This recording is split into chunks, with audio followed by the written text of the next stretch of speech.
नमस्कार। वीरेन्द्रनगर कार्यपालिका सुर्खेत युवा खेलकुद तथा शिक्षा शाखाद्वारा सञ्चालित रेडियो शिक्षा कार्यक्रममा यहाँहरूलाई स्वागत छ। म भूपेन्द्र विषी। आज म कक्षा 6 को नेपाली विषय अन्तर्गत दोस्रो कक्षा लिएर उपस्थित भएको छु। विद्यार्थी भाइ बहिनीहरू, यसभन्दा अगाडि हामीले गुरु कविताको शब्दको शुद्ध उच्चारण, लयबोध र शब्दार्थ र वाक्यमा प्रयोगको अभ्यास गरेका थियौँ। शब्दार्थ र वाक्यमा प्रयोगको अभ्यास गर्ने क्रममा हामीले पहिलो, दोस्रो र तेस्रो श्लोकका कठिन शब्दहरूको अर्थ र तिनलाई वाक्यमा प्रयोगको अभ्यास गरेका थियौँ। आज हामी बाँकी भएका 3वटा श्लोकमा भएका कठिन शब्दहरूको अर्थलाई बुझ्नेछौँ, पहिचान गर्नेछौँ र ती शब्दहरूलाई वाक्यमा प्रयोग गर्नेछौँ। अनि यस पाठको भावबोध गर्नेछौँ, अर्थात् यस कविताको अर्थबोध गर्नेछौँ, यस कविताको सन्देश पहिचान गर्नेछौँ। ल त विद्यार्थी भाइ बहिनीहरू, रेडियो कक्षाको लागि तयारी अवस्थामा बस्नुहोस्। अब हामी हाम्रो कक्षा सुरु गर्दछौँ।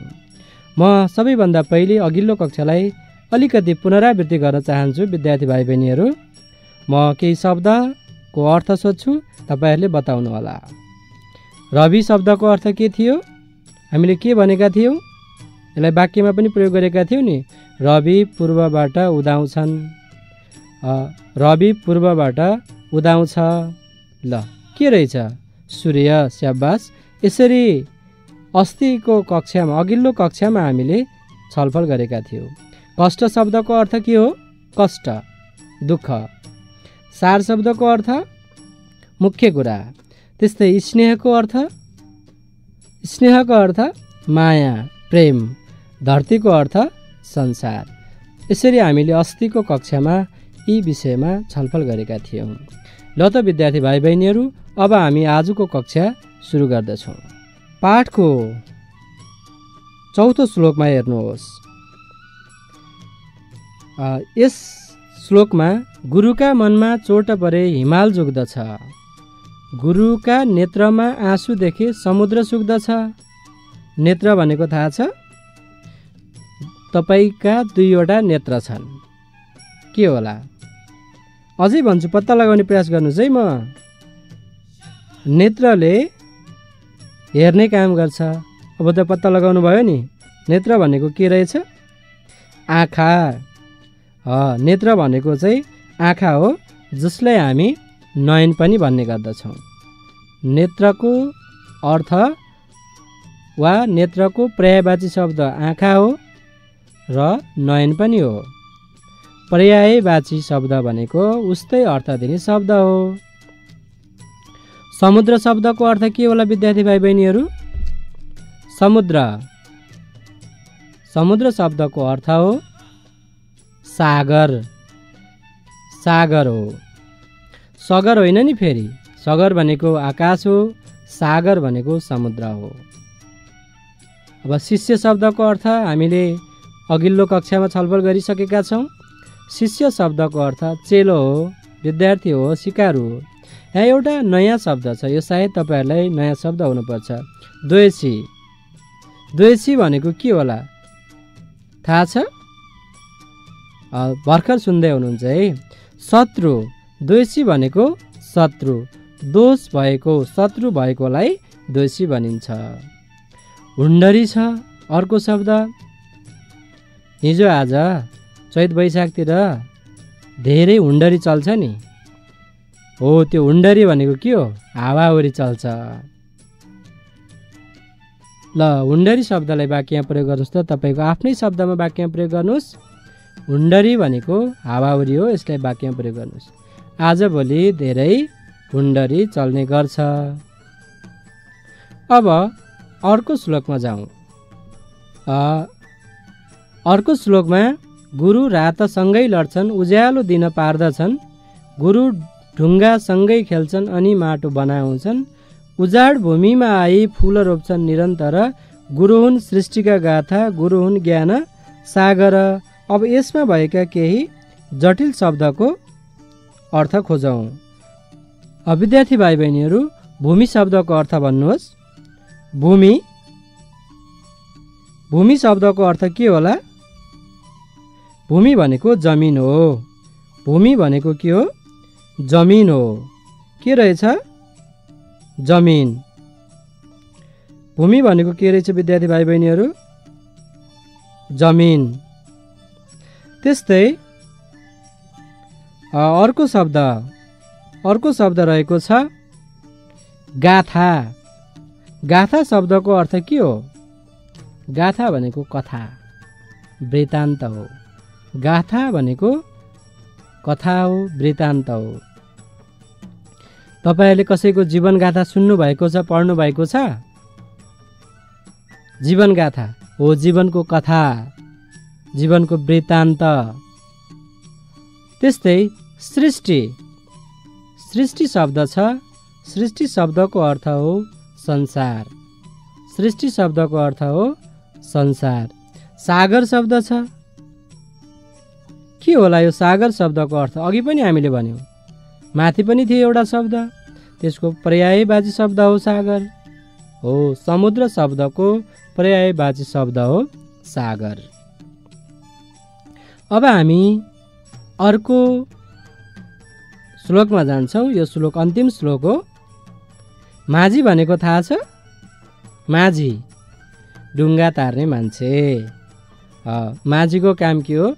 ढुङ्गा तार्ने। कार्य भनेको काम। कार्य भनेको काम हो। यात्री भनेको के? यात्री। घुमफिर गर्ने मान्छे के हो? यात्री हो। घुमफिर गर्ने मानिसलाई के भनिन्छ? यात्री भनिन्छ। त्यस्तै उद्धार भनेको के हो? उद्धार शब्दको अर्थ थाहा छ? उद्धार शब्दको अर्थ हो अप्ठ्यारो स्थितिबाट पन्छाउनु, अप्ठ्यारो स्थितिबाट पार लगाउनु। जस्तै आपद विपद परेका मानिसहरूलाई त्यहाँबाट निकाल्नु, आपदबाट निकाल्नुलाई उद्धार गर्नु भनिन्छ। जस्तै भूकम्पको बेला घर भत्किएर पुरिएका मानिसहरूलाई नेपाली सेनाले उद्धार गर्यो भन्यो भने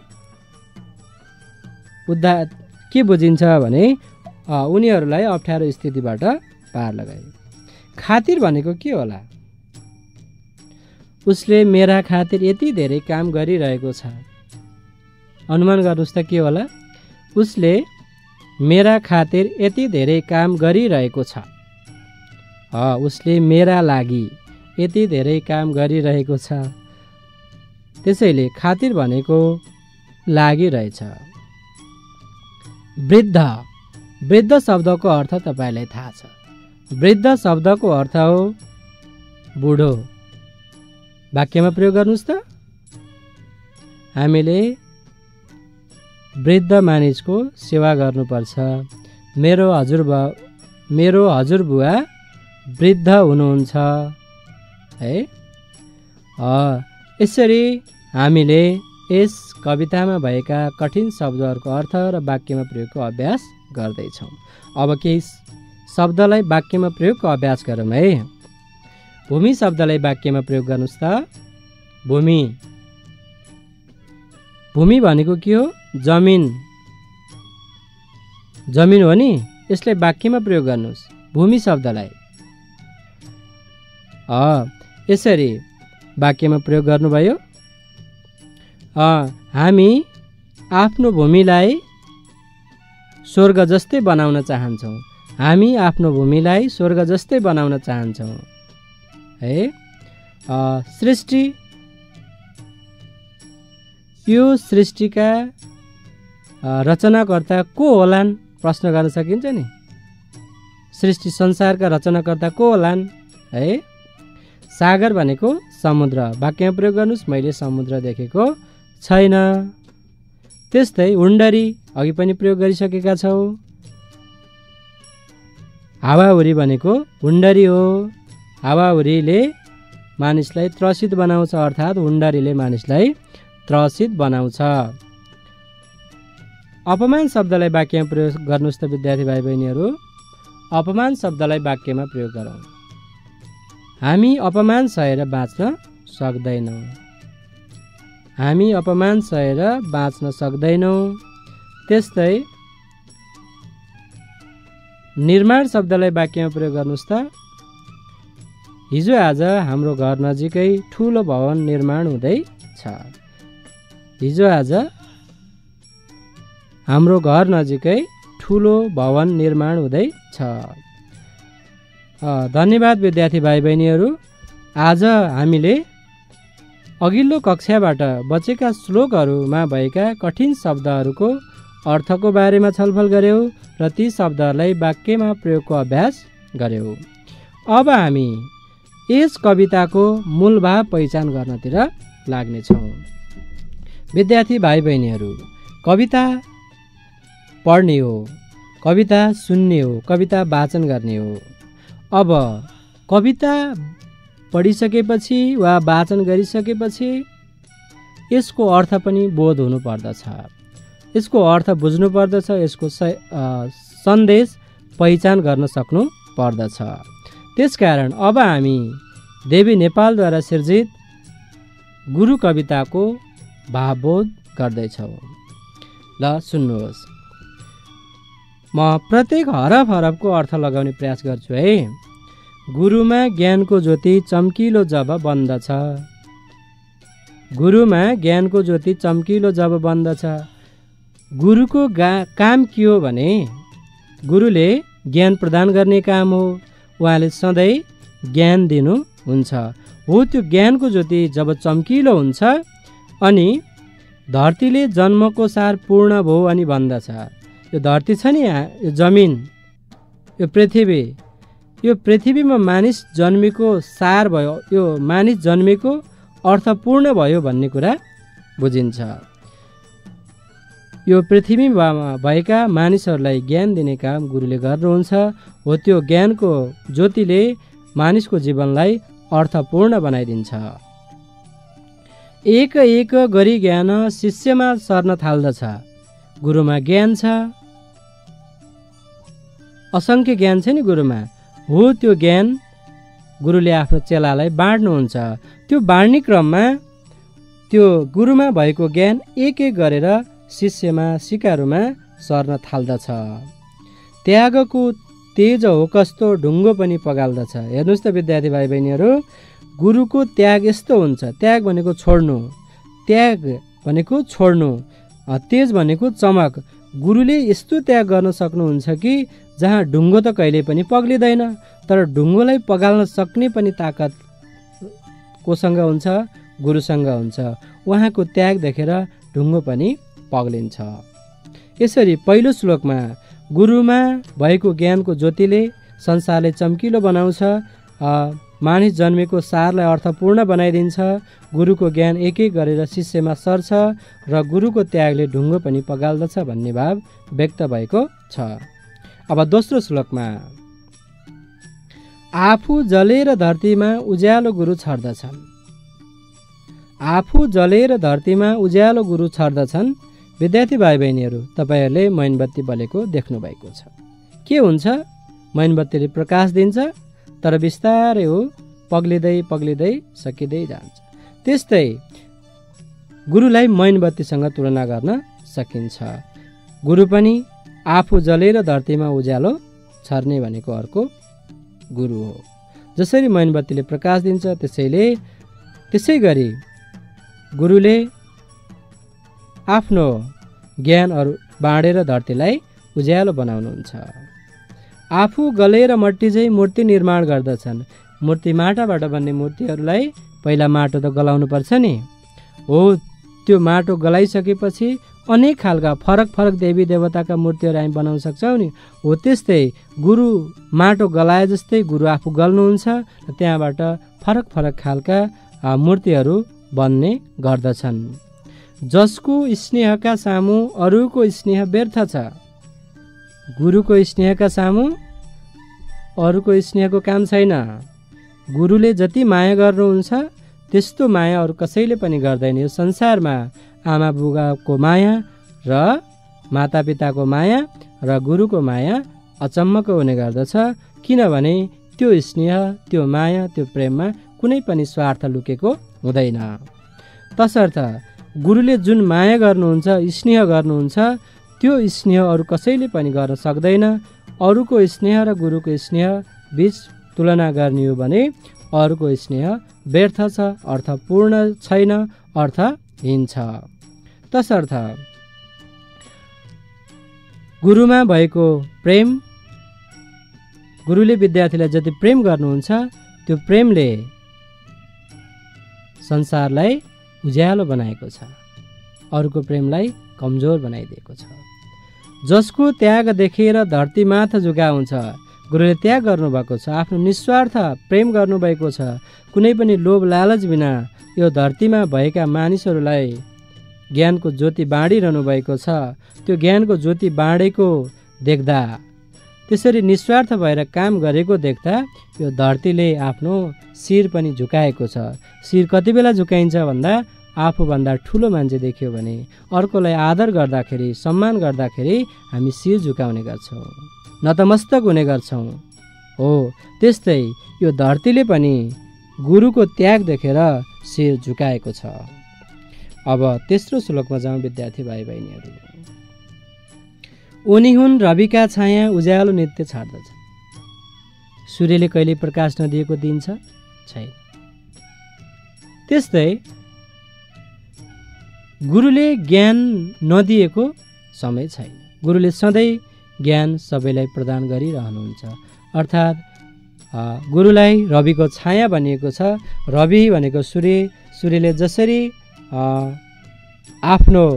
आफूले निरन्तर प्रकाश दिइरहेको छ, उज्यालो छरिरहेको छ, त्यस्तै गरी गुरुले पनि आफ्नो ज्ञानको उज्यालो सधैँ छरिरहनु भएको छ।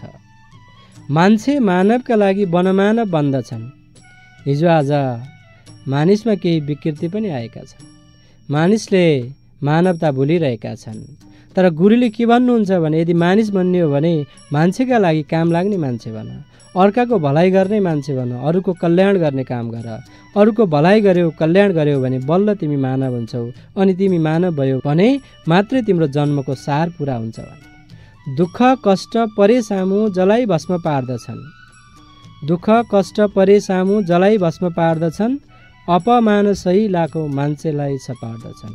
अपमान सही लाखौँ मान्छेलाई सपार्दछन्। हेर्नुहोस् त, जस्ता सुकै दुःख कष्ट गुरुलाई आए तापनि तिनलाई जलाएर गुरुले खरानी बनाइदिनुहुन्छ। विद्यार्थीका समस्या, आफ्ना समस्या सबैलाई नाश गरिदिने काम गुरुको हो। तसर्थ जस्तो सुकै दुःख कष्ट भए तापनि गुरुले आफ्नो ज्ञान निरन्तर प्रदान गरिरहनुहुन्छ। ती दुःख कष्टहरूलाई खरानी बनाइदिनुहुन्छ। गुरुलाई अरू कसैले अपमान गरोस्, त्यसको बदला लिने काम कदापि हुँदैन। त्यसको बदला लिने भावना गुरुमा कहिल्यै पनि हुँदैन। अर्कोले अपमान गर्दा पनि उहाँले आफूले आफ्नो ज्ञान दिएर मान्छेलाई सुधारिरहनुहुन्छ, सपारिरहनुहुन्छ। मानौ कि कुनै मान्छेले गुरुलाई अपमान गर्यो, तर गुरुले त्यो अपमान गरेको सट्टामा अपमान दिनु हुँदैन, बरु त्यसलाई सम्मान गरेर त्यो मान्छेले कसरी राम्रो बाटोमा ल्याउन सकिन्छ भनेर उहाँ लागिरहनुहुन्छ। त्यस कारणले गुरु सूर्य हुन्। गुरुलाई सूर्यसँग तुलना गरिएको छ। उहाँको त्याग देखेर धरतीले माथ झुकाउने गर्दछ। उहाँको अगाडि जस्तासुकै दुःख कष्टहरू परे पनि भस्म हुने गर्दछन्। अब अर्को श्लोकमा जाउँ विद्यार्थी भाइ बहिनीहरू। गुरुका मनमा चोट परे हिमाल जोग्दछ। गुरुका नेत्रमा आँसु देखे समुद्र सुक्दछ। विद्यार्थी भाइ बहिनीहरू, यी दुई हरफले भन्न खोजेको कुरा के हो भने, गुरुको मनमा कहिल्यै चोट पर्नु हुँदैन। यदि गुरुको मनमा चोट पर्यो भने हिमालले पनि शिर झुकाउँछ। हिमालले आजसम्म शिर झुकाउन जानेको छैन। तसर्थ हिमाललाई ठाडो रहिरहनका लागि हामीले गुरुको मनमा चोट पर्ने काम गर्नु हुँदैन। गुरुका नेत्रमा आँसु देखे समुद्र सुक्दछ। गुरुको आँखामा जब आँसु आउँछ नि, त्यो आँसु देखेर समुद्र पनि सुक्ने गर्दछ। तसर्थ हामीले गुरुका आँखामा आँसु ल्याउने काम पनि गर्नु हुँदैन। गुरु शिष्य भए दोषी छातीमा चल्छ उण्डरी। हेर्नुहोस् त विद्यार्थी भाइ बहिनीहरू, गुरु शिष्यको सम्बन्ध भनेको एक असल सम्बन्ध हो। शिष्यले ज्ञान प्रदान गर्ने हो। तर यदि त्यो सम्बन्ध दोषी भयो, गुरु र शिष्य एकअर्काका शत्रु भयो भने छातीमा हुण्डरी चल्दछ। गुरुको छातीमा उहाँको मनमा हावाहुरी चल्दछ। हावाहुरी भयो भने के हुन्छ? बाहिर हावाहुरी चल्दा हामीलाई त्यति डर त्रास हुन्छ, घरभित्र बसिरहँदा पनि हावाहुरीले डर त्रास त देखाइरहन्छ भने गुरुको मनमा यदि हावाहुन्डरी चल्यो भने के हुन्छ होला? हो यस्तो भयो भने गुरु शिष्य यदि दोषी भयो भने सिसा झैँ फुट्छ त्यो नाता फेरि जोडिन्न केही गरी। सिसा जब फुट्छ, सिसा फुट्यो भने त्यसलाई जोड्न सकिँदैन। त्यस्तै गरी गुरु र शिष्य दोषी भयो भने, एक अर्काका शत्रु भयो भने त्यो नाता फुट्छ, त्यो गुरु र शिष्यको सम्बन्ध टुट्छ, त्यो सम्बन्धलाई फेरि जोड्न कदापि सकिँदैन। विद्यार्थी भाइ बहिनीहरू, तसर्थ गुरु शिष्य बीचमा असल सम्बन्ध आवश्यक छ। गुरु र चेलाको बीचमा सुमधुर सम्बन्ध आवश्यक छ। यदि त्यो सम्बन्ध सुमधुर हुन सकेन भने त्यो सम्बन्ध टुट्छ। गुरु शिष्यको सम्बन्ध टुट्यो भने त्यो सम्बन्ध फेरि जोड्न सकिँदैन। अर्को श्लोकमा जाउँ। गुरु रात सँगै लड्छन् उज्यालो दिन पार्दछन्। गुरु रात सँगै लड्छन् उज्यालो दिन पार्दछन्। रातभरि अँध्यारोमा गुरु लड्ने भनेको उहाँ अप्ठ्यारो अवस्थामा पनि काम गरिरहनुहुन्छ। उहाँ रातभरि आफ्नो तयारी गरेर भोलिपल्ट उज्यालोमा आफ्ना विद्यार्थीहरूलाई, आफ्ना चेलाहरूलाई, शिष्यहरूलाई ज्ञान प्रदान गर्नका लागि रातसँग लड्नुहुन्छ। उहाँले अन्धकारलाई हटाउनुहुन्छ। त्यो रातले अन्धकार, ज्ञानको अज्ञानतासँग तुलना गर्न सकिन्छ। त्यो अज्ञानतालाई हटाउन प्रयास गर्नुहुन्छ। गुरु ढुङ्गासँगै खेल्छन् अनि माटो बनाउँछन्। ढुङ्गा र माटो सँगै हुन्छ। माटोलाई छुट्याउनु पर्यो भने गुरु ढुङ्गा भइदिनुहुन्छ। गुरुले ढुङ्गा माटोसँगै खेलेर विद्यार्थीको जीवनलाई राम्रो बनाउने काम गर्न थाल्नुहुन्छ। उजाड भूमिमा आई फुल रोप्छन् निरन्तर। उजाड भूमि, केही नफल्ने बाँझो जमिनमा आएर फुल रोप्छन् भनेको बुझ्नुहोस् है। कुनै विद्यार्थी, कुनै शिष्य मानौ अरूलाई लाग्छ केही पनि काम गर्न सक्दैन, यो कामै गर्न सक्दैन, यसले जीवनमा कुनै पनि प्रगति गर्न सक्दैन भन्ने लाग्छ होला।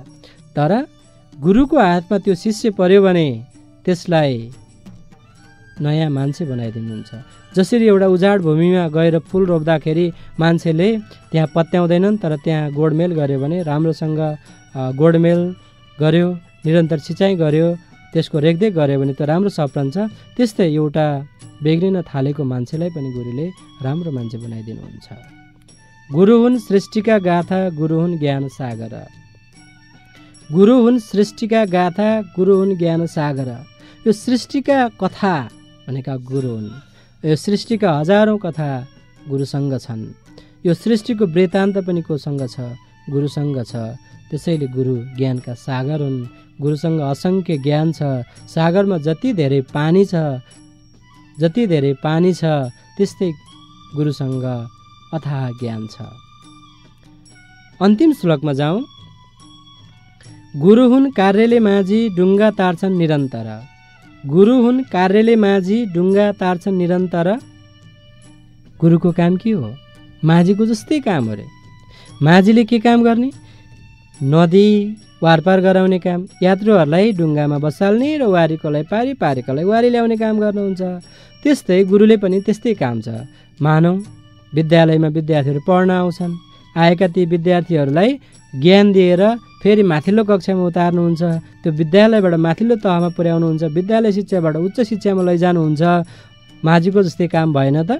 माझीले यात्रीलाई एक ठाउँबाट अर्को ठाउँमा लैजाने, वारीबाट पारी लैजाने, पारीबाट वारी लैजाने काम गर्नुहुन्छ भने गुरुले ज्ञान बाँडेर व्यक्तिलाई माथिल्लो तहसम्म पुर्याउने काम गर्नुहुन्छ। त्यसैले गुरु हुन्। गुरुको कार्य माझीको जस्तै कार्य हो। ढुङ्गा तारेको जस्तै गुरुले पनि काम गर्नुहुन्छ। छोड्दछन् पसिना धारा यात्री उद्धार खातिर। यात्रीहरू सङ्कटमा परेको बेला यात्रीहरूलाई उद्धार गर्नका लागि, यात्रीहरूलाई अप्ठ्यारो स्थितिबाट पार लगाउनका लागि जसरी माझीले पसिना धारा बगाएर वारिपारी गरिरहन्छ, त्यस्तै गरी गुरुले आफ्ना विद्यार्थीहरूको भविष्य उज्जवल बनाउनका लागि पसिनाका धारा बगाइरहेका हुन्छन्। माझी हो वृद्ध भई ढल्छ, ढुङ्गा डुब्छ कुनै दिन। माझी पनि मान्छे हो। ऊ पनि कुनै दिन वृद्ध हुन्छ, ऊ पनि ढल्छ। ऊ ढल्यो भने उसको मृत्यु हुन्छ। यदि त्यो डुङ्गा चलाउँदै ढल्यो भने के हुन्छ? डुङ्गा डुब्छ।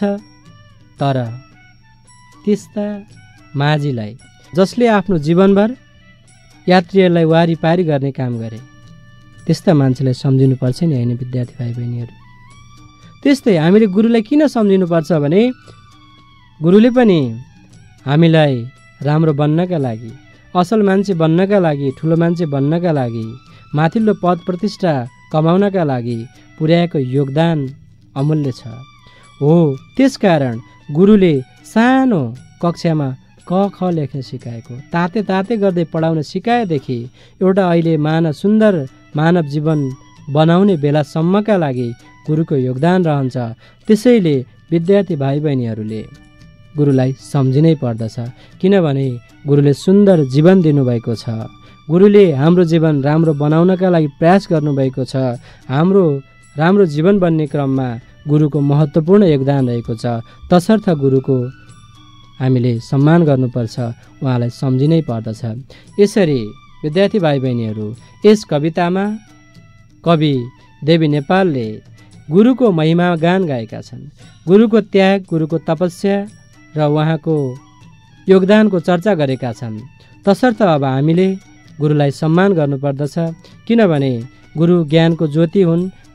गुरु बिना संसार चम्किलो बन्न सक्दैन। सूर्यले जसरी प्रकाश बाँडेर संसारलाई उज्यालो बनाउने गर्दछ, गुरुले ज्ञान बाँडेर संसारलाई उज्यालो गर्नुहुन्छ। त्यस्तै गुरु र शिष्यका बीचमा पनि असल सम्बन्ध हुनुपर्छ। यदि त्यो सम्बन्ध असल भएन भने जीवन बर्बाद हुन्छ, विद्यार्थीको जीवन राम्रो बन्न सक्दैन।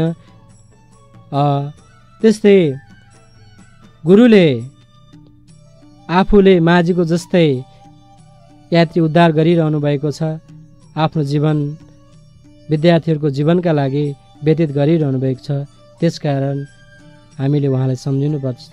अन्तमा गुरुलाई सम्झिनै पर्ने कारण के हो भने गुरुले हाम्रो जीवन सुन्दर बनाउनु भएको छ। त्यसकारण हामीले गुरुलाई सम्झिनै पर्दछ। बुझ्नुभयो नि विद्यार्थी भाइ बहिनीहरू? यसरी यस कविताको हामीले अर्थबोध गर्न सक्छौँ। सम्पूर्ण विद्यार्थी भाइ बहिनीहरूलाई पुनः धन्यवाद। आजको कक्षा यही सकिएको जानकारी गराउँदछु र फेरि अर्को कक्षाका लागि तयारी भएर प्रतीक्षामा बसिरहनका लागि अनुरोध गर्दछु। धन्यवाद। नमस्ते।